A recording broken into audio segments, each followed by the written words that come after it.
Hi, I'm Janette Budge and I wanted to share with you today how I weave in the ends in a piece of ferrule. There's always loads of colour changes and lots of little lines to weave in. I've done a few here already, so this is where the join is happening, and what I try to do is get them to be as invisible as possible.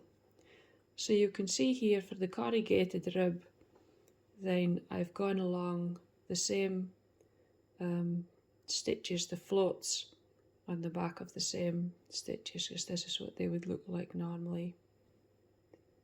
And I've just woven in the ends. So I'll show you with one of these. And what I do to get a flatter edge is I've tied on the yarn here in a knot, and that's so that I get good tension when I'm knitting ferrule. But then I take out half the knot when it's complete, and that helps for it to lie flatter. So I'm taking my darning needle. I use one with a large hole there for the yarn to go through. So I've taken out half the knot so that it's still crossed over there one time. And then I'm going to thread the needle.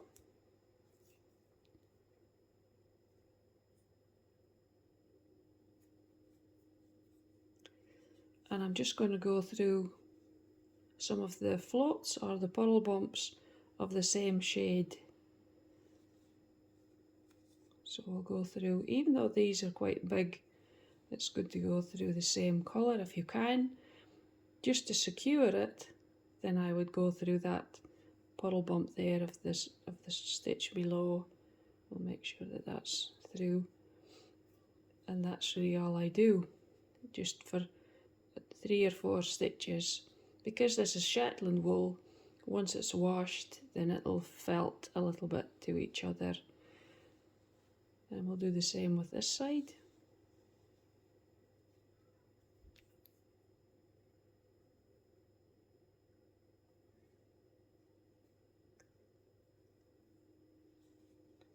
And I'm just looking for this shade of yarn at this side.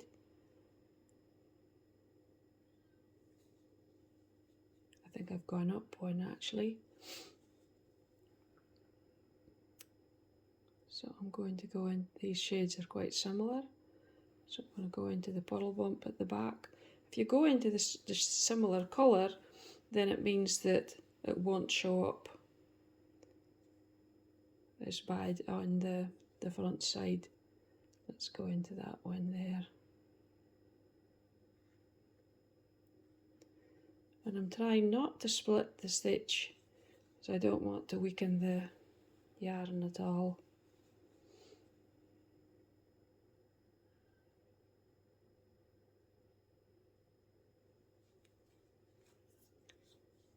And that's it there.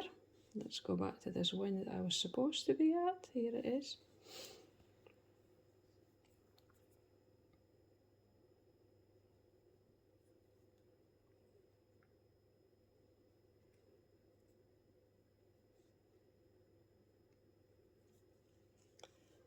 So we're looking for this soft green, and this hat here is a tam version of the Sumburgh Light Hat that I've been working on, and I want to get all these ends woven in so that I can see if it's going to be tam enough, shall we say, if it's wide enough to be a tam, or does it need some adjustments. And really it's only once it's dressed that you can really see what's happening. Now here I'm going to go into that light coloured puddle bump just underneath there.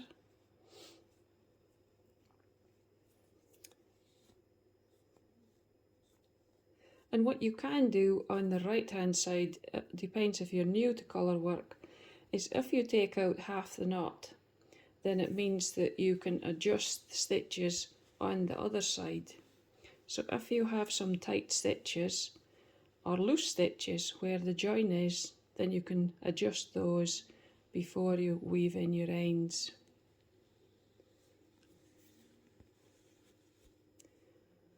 So I would continue with those.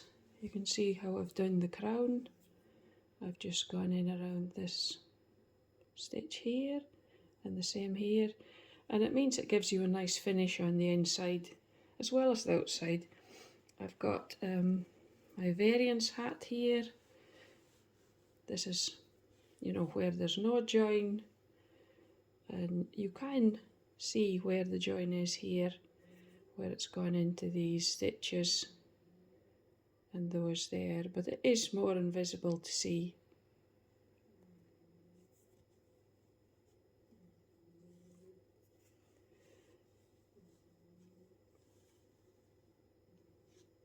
You can see a little tail sticking out there. Sometimes after I've washed them, then I would go back and snip this off. But if you do that, then it might slip back further. But you can see that that's pretty secure there. And it's also still got half a knot where it was joined. I prefer not to weave in the ends as I go, because then you can adjust on the right side if you need to change any of the stitches. That's where the join is there.